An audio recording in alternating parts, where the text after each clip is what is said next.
When they book, I use August Lock on all of my units. So the August Lock automatically sends them out a keypad code or a download link for them to download on their phone to check in and to check. The app only allows them to check in and check out during their stay. So it doesn't give them access whenever they want to. It only gives them access from 11 to 3 on the days that they check in and check out. So I never meet anyone. I never shake any hands.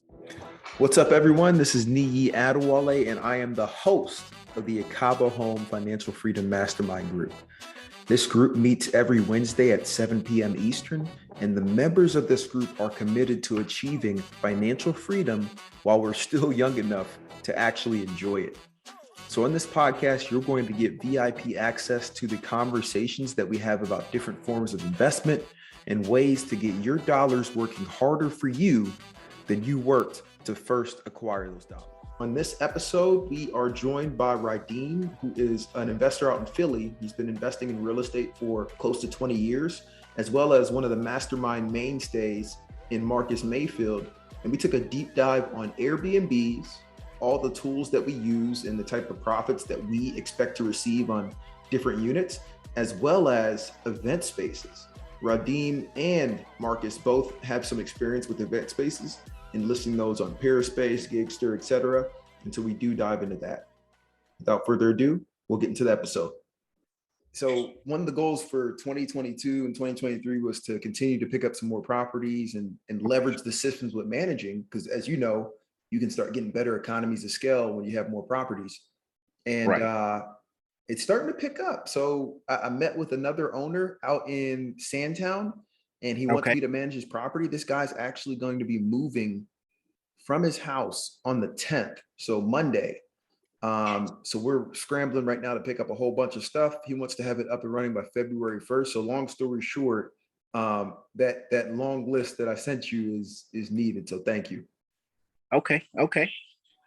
No problem. So yeah, you're rolling, man. What are you doing as far as marketing, getting to these people? How do you reach out to them? So it's been word of mouth, right? This was a referral from another property that I manage out in Sandtown.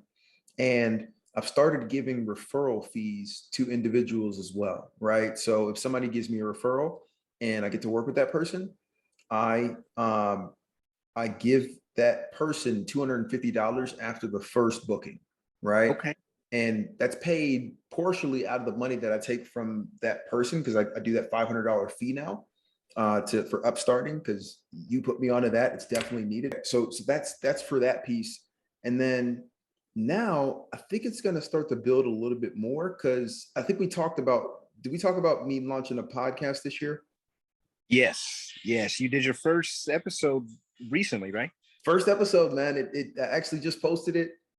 Pretty excited. You know, there's not any views at all, right? It's going to take probably like a whole year to get people to see it, but I'm hoping that it'll help establish as, you know, a quote unquote authority. And over time, this digital content stuff, man, is going to lead to a lot more leads.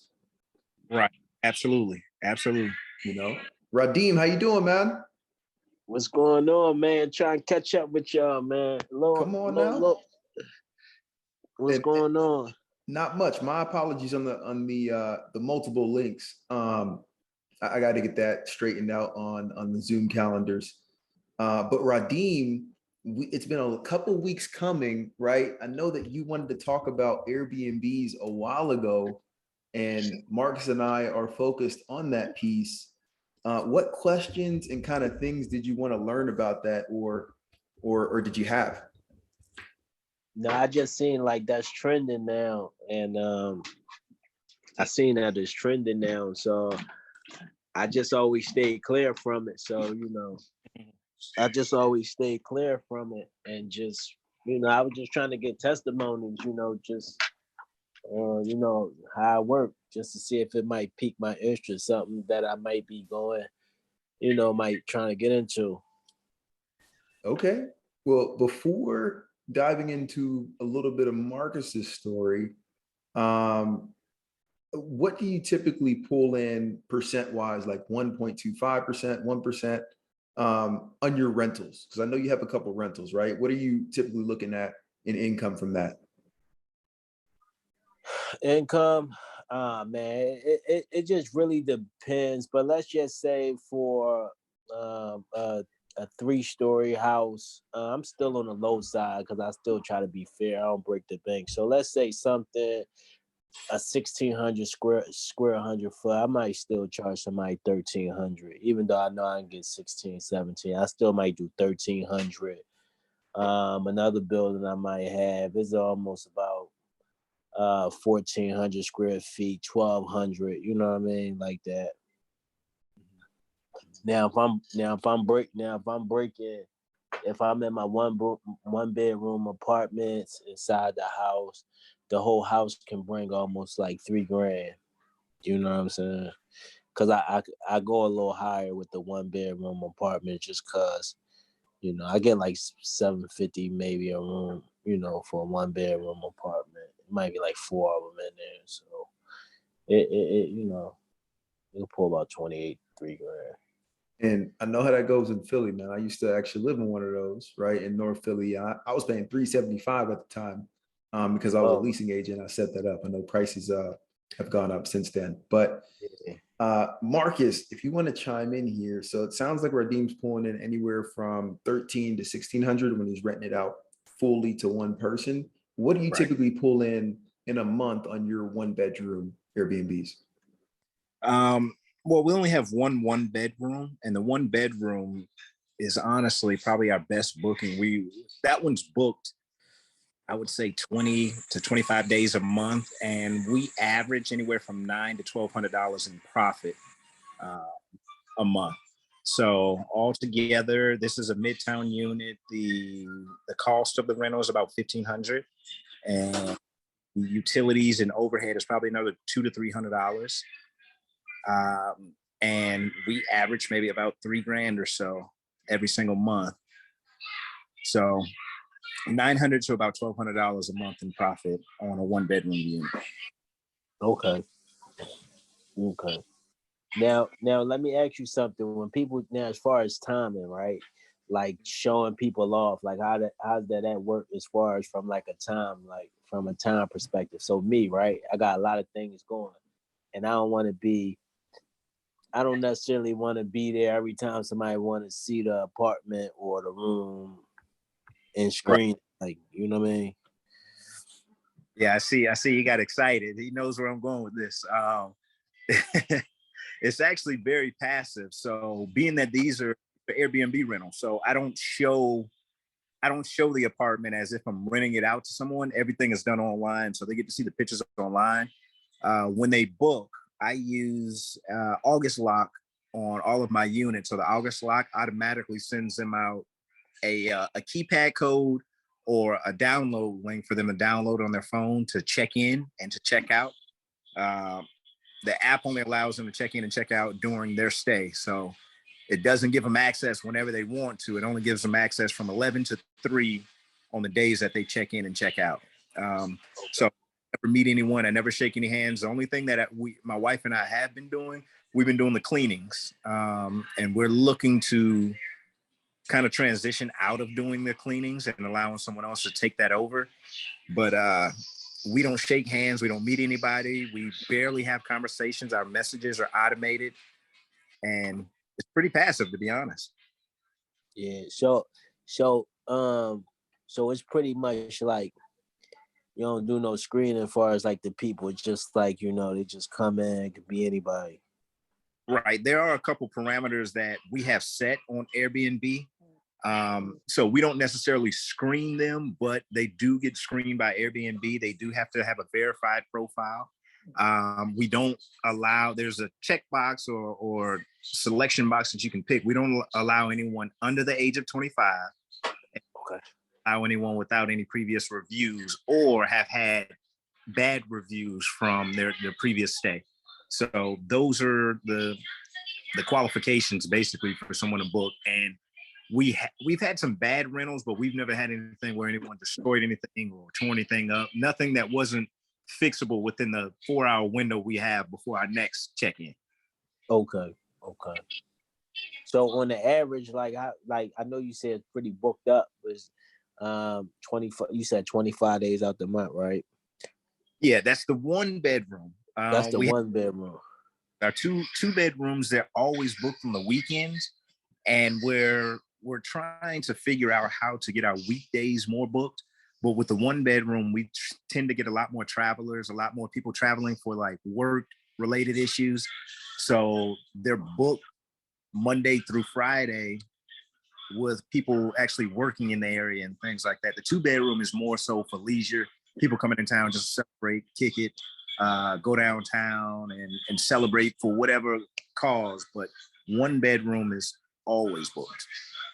1 bedroom. Yeah, because I know like I was, I still was doing like the hotel thing a while back, and a girl like, no, just look at this and that. And I was seeing like rooms just on a nightly basis. Like I seen some like 45, 50, for an hour or 2 hours, you know what I mean? Things like that. And I'm like, damn, that's a great, that's an alternative to a hotel. People just want just that little bit of space for entertaining. So it just had my antennas, And I know up. who do that same thing. They book out their Airbnbs for hours on Peerspace, but they're very ornate design. But Peerspace is somewhere where you can rent it out by the hour for like photo shoots, video shoots. Okay. Yeah, but Peerspace is where you can rent your Airbnbs out by the hour.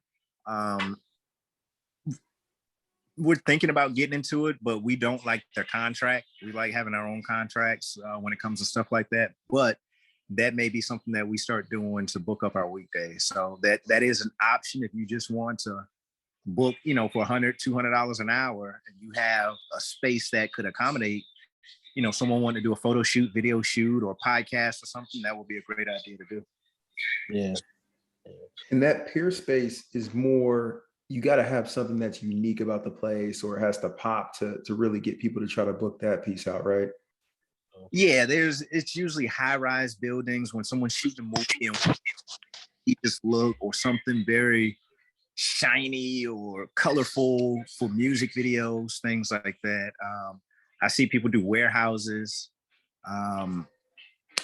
like photo back infinity wall, just random areas in warehouses, stuff like that, or penthouses, and mostly for video shoot, photo shoot purposes. So yeah, you do have to have a kind of unique element about your spot, but you can post and you may still get some bookings with an average space.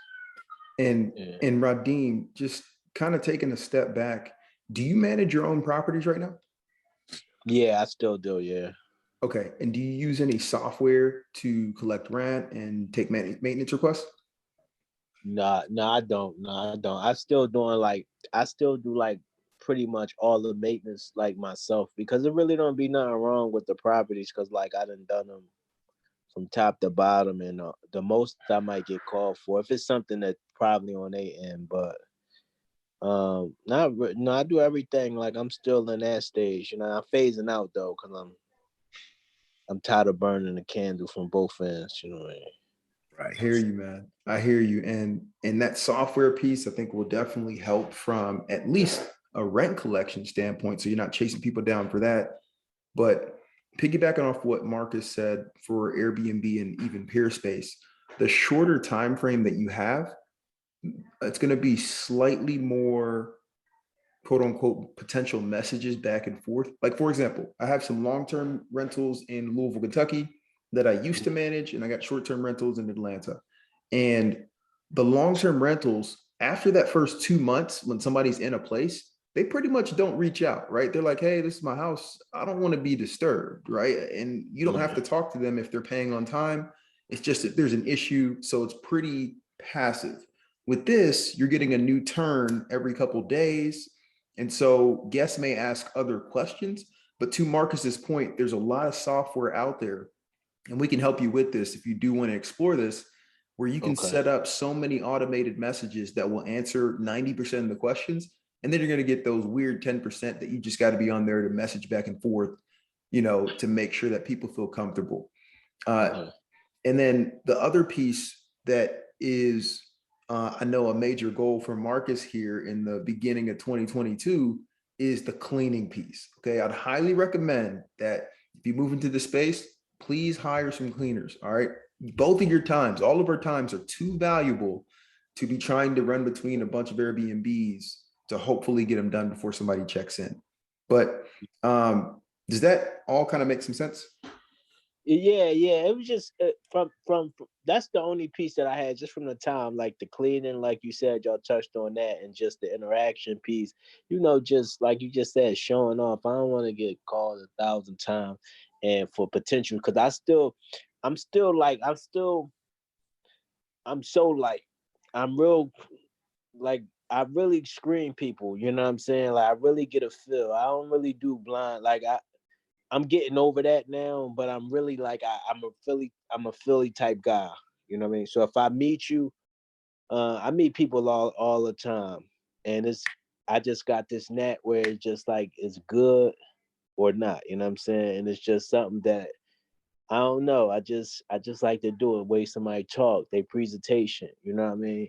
So that was just one of the things. Just strangers starting to just occupy the properties, just from a standpoint, anything can happen, you know what I mean? Like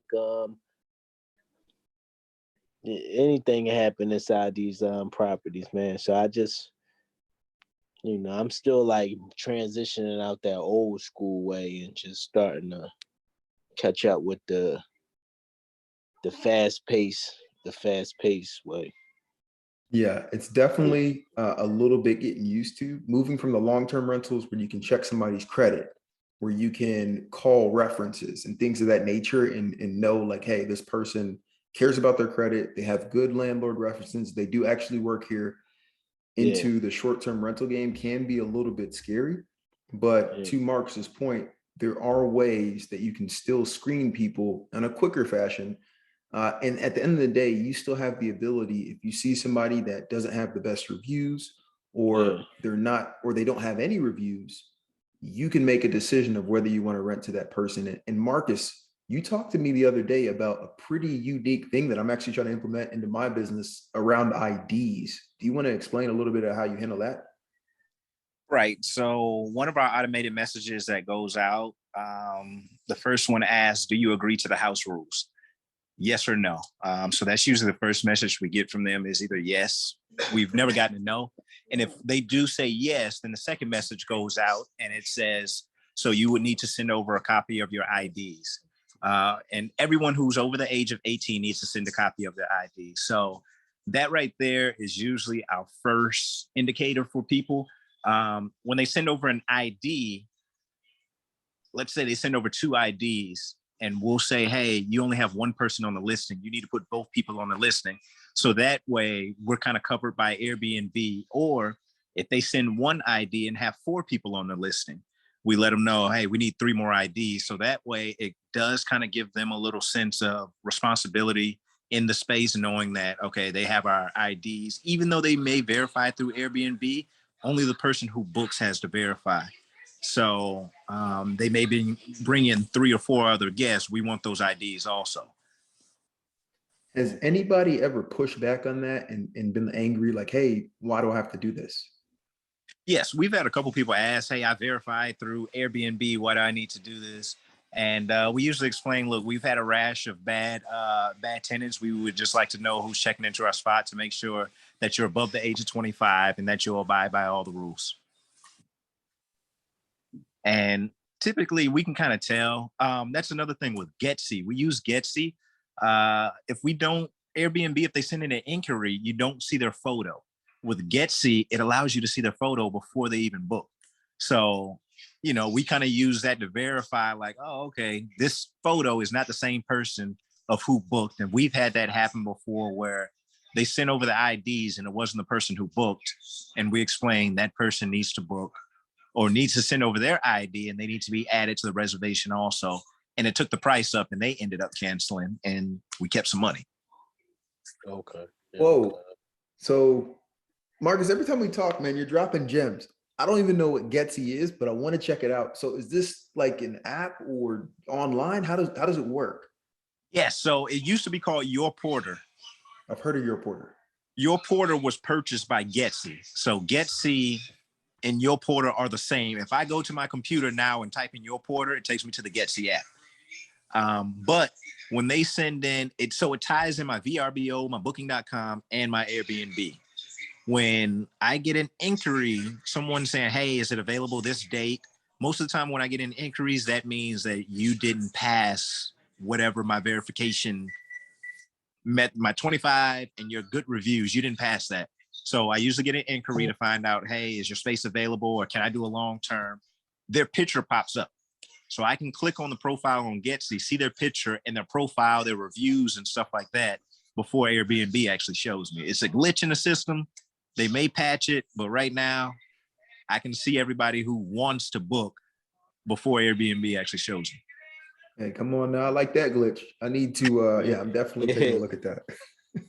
Yeah. That's crazy. So, it's sad to say, but, you kind of look at the photos and like, I don't know if I want them to stay. So if they ask for anything out of the ordinary, I usually tell them, no, we can't accommodate, try to find something else. And literally, Radim, what he just mentioned is one of the keys to success in this. I can tell you that I have had the horror stories, right? And those horror stories came from getting that gut feeling, looking at the pictures, looking at the lack of reviews. Hey, this person just joined in January and it's January 5th, right? And saying, I think it'll be okay, letting that person go and it not working out. I can actually pull up an instance where it didn't.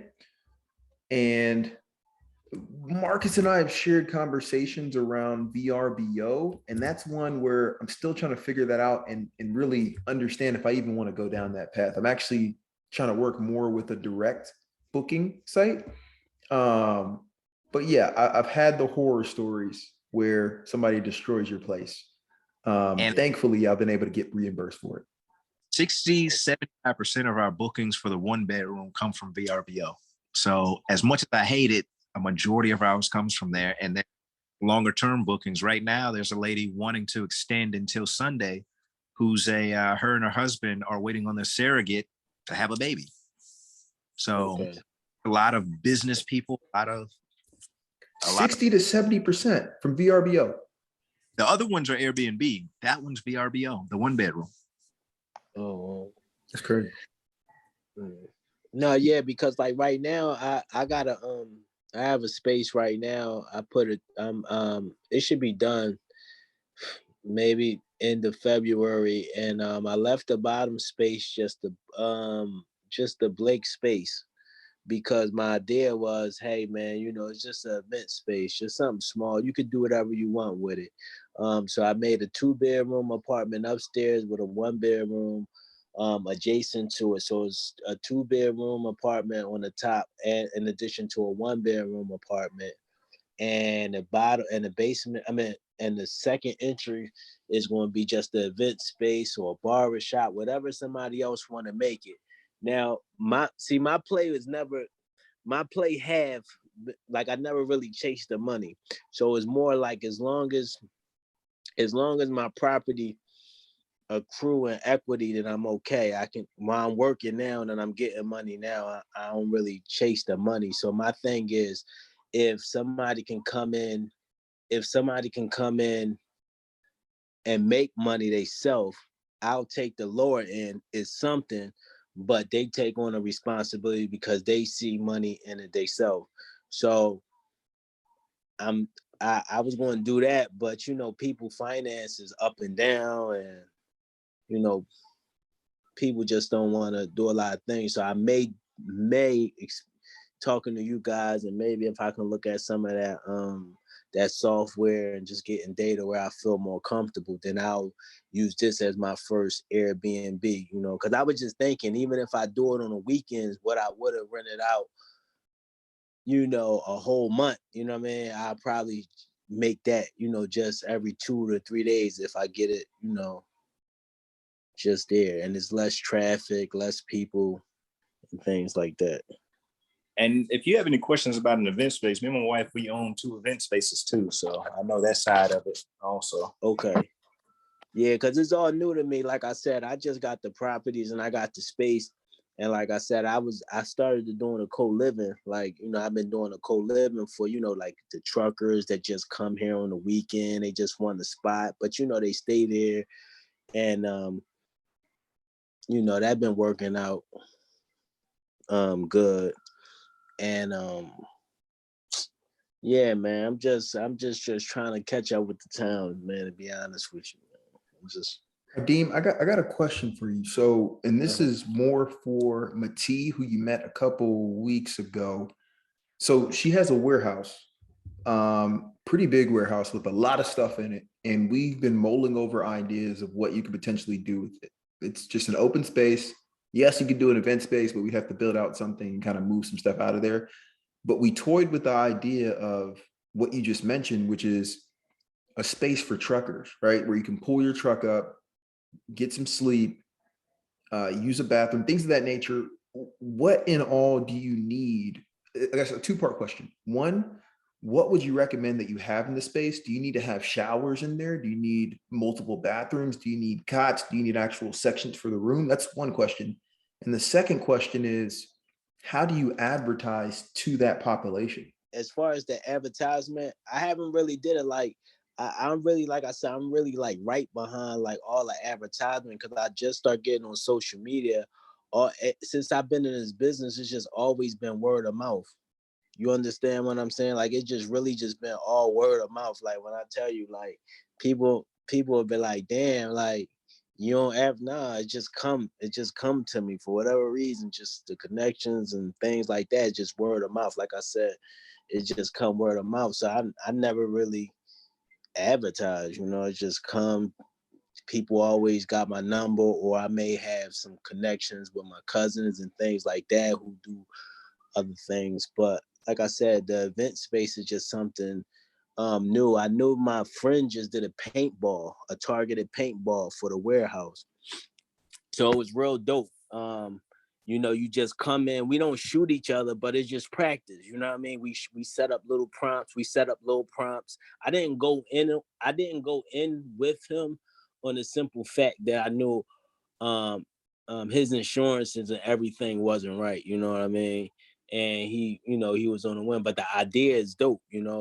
And people was coming out for a whole 2 weeks, but the guy eventually took the warehouse back because I guess this other, he flaked on us pretty much, you know what I'm saying? So I put the money up for my friend to just go ahead and do it. I was behind it, but I just said, yo, you go ahead and take it. But the paintball, speaking on that warehouse, and it's just like a game. Like we had pool, we had different type of guns, we had the AK-47s, we had the 40s, the 9s, but they was paintball, something that women can come, just shoot at little deers, little place, things like that. And you just have some place where you just sit and socialize with the hookah and everything like that. So, I mean, it's endless. That's pretty dope. I actually really like that idea. I think to your point around the permitting and what it would take to actually legally run a place like that, but that sounds amazing. Yeah. So I'm pretty sure it could be done. I know it pretty could done, but like you just said, the paperwork side, that's easy to figure out once you want to do it. Just about the money and the time. So the warehouse you're talking about, where is that located? Is that in Atlanta? It is. No, it's in Philly. Oh, go ahead, sorry. No, neat. Oh. So the warehouse I'm talking about is located in Atlanta. It's and she's open to partnerships as well if you have any ideas, Marcus. But it's let me pull it up. Next question. Yeah, she's definitely open to partnerships because before she used to have people storing stuff there, like a bunch of items. Now she just stores some. There's some office space in the back. West. If you can contact me about some information on that, I'm definitely interested in hearing more about that, and I may be interested in partnering on that. Done and done. This is something that she's been discussing and thinking about for a while, so I will connect you to. Okay, perfect. Come on now. I gotta get my bags and come out to Atlanta. Hey, come down, man. And Radim, honestly, two things. Marcus and I are getting heavy into this Airbnb game, and we're starting to come up with investment packages. Marcus's focuses on arbitrage, rental arbitrage, where he finds these apartments, and he's been doing it for a while, where he's able to have a lower upstart, but he gets into the apartment and is able to rent those out on Airbnb.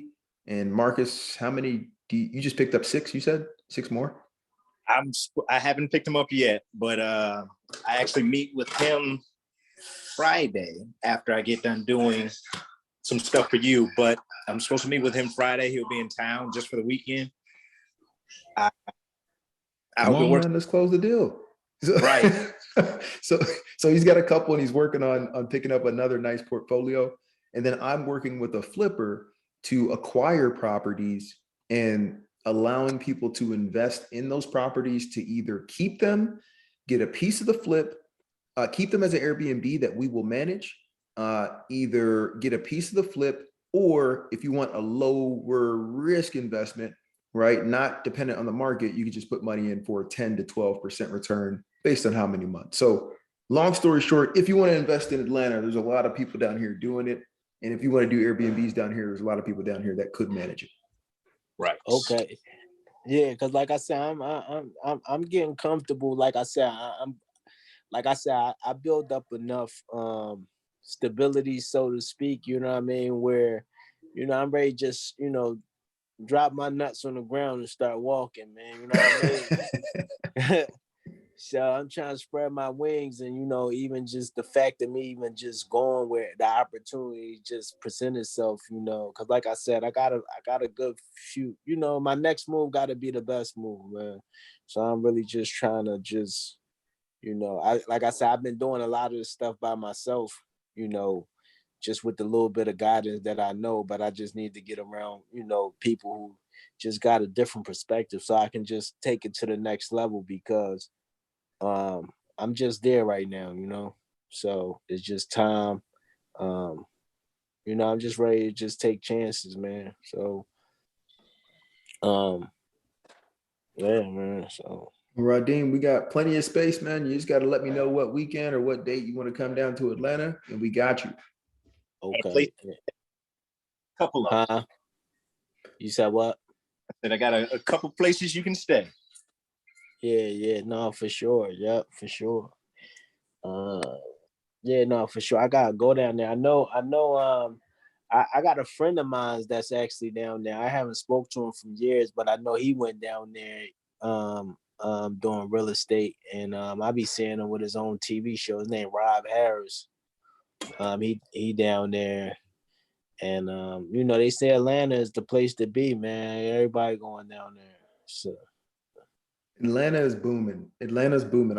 I recently got my real estate license late last year down here. And part of the reason for that is they say over the next 8 years, 2.9 million people are going to move down here. Right. And I see it like every day, traffic's getting worse. I see you all trucks coming down. And there's so many Fortune 500 and Fortune 1000 companies that are based in Atlanta or have large followings in Atlanta, and it's one of the most diverse markets that I've lived in.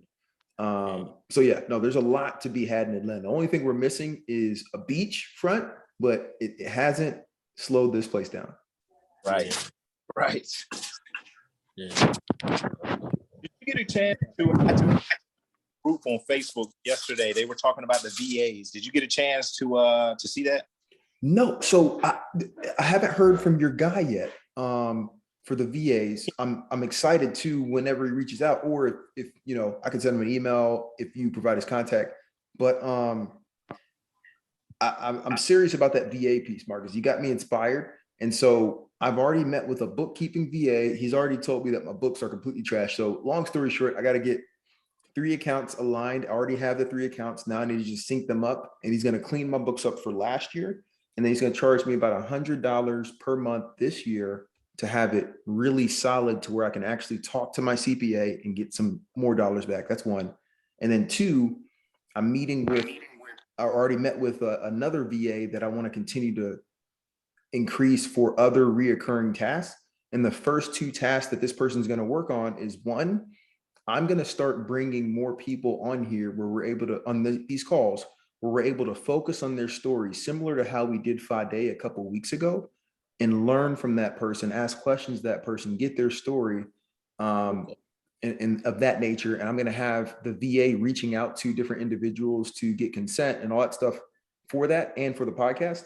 And then 2, I'm going to have them reaching out to my property management team on a consistent basis in Louisville to get updates and put it all on a concise spreadsheet so I can just look at it and in 10 minutes make a couple decisions. Okay. But yeah.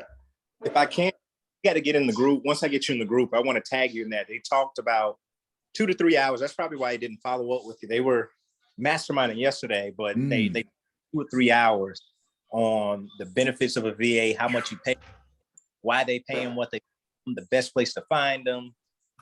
Man, they went in depth. They answered every single question, and they were on for a long time. But I tagged you in it, but I'm not sure if you're in the group, so you may not have seen it. I didn't see it. Marcus, you got to help me out, man. You got to help me out. We got to pull some favors because I need that info. I'm excited about this VA thing. I think it's going to take it to the next level. I got you. I'm going to definitely get you plugged in. So hold off before hiring anybody else. I'll call them directly and let them know. But great dude. I got you. Thank you, man. Thank you. Radim, have you utilized or thought about VAs at all in your business? No, I'm trying to grab the idea while y'all just talking about it. You know what I mean? I really haven't. Yeah, we haven't used it fully yet, but Marcus inspired me. And in 2022, one of my goals is written down. I see it every day. Is I want to start transitioning some things to VAs, training them up because I think it's just going to free you up to do your most impactful work.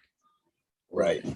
Yeah, I got my written down in the office, man. Did anybody do y'all know anybody like me and one of my friends, we was talking about writing like a children book, like a children book, but they said that they had people who actually write it like from like different parts of the world. They don't charge much, but you tell them the story, you could be what you want, but super whatever you want to be, in the child form. So that's really where my passion at, really, to just start opening up like little chess clubs, little stuff that's geared to the children, for real. But stuff like that is an opportunity, especially like now. I mean, I seen this guy write a book on a dad just doing a girl hair, man, and just selling like millions of, like just simple stuff. Yeah, and I've heard of different companies that can do that. And also I know there's VAs that focus on just writing, creative writing. And it could be as simple, to your point, as meeting with them on a consistent basis and recording a call where you talk through the story and let them creatively write. And then you kind of edit from there. But no, I don't know anybody personally that's doing that. But I think it'd be pretty cool. And one thing that you mentioned, I used to, back when I lived in Philly in 2014, I used to go to a library chess club. All right. And that was the episode with Radim and Marcus. Again, just want to say thank you for listening. Thank you for your reviews, your ratings. We do pay attention to those, and we truly, truly appreciate the support. If you know anybody that could use the message that you heard today, go ahead and send this podcast to them. All right. Just log into your favorite podcast app, hit send it their way. We want to continue to grow the base of listenership so that we can continue to produce content that is impactful for you. Until next time, be safe and thank you.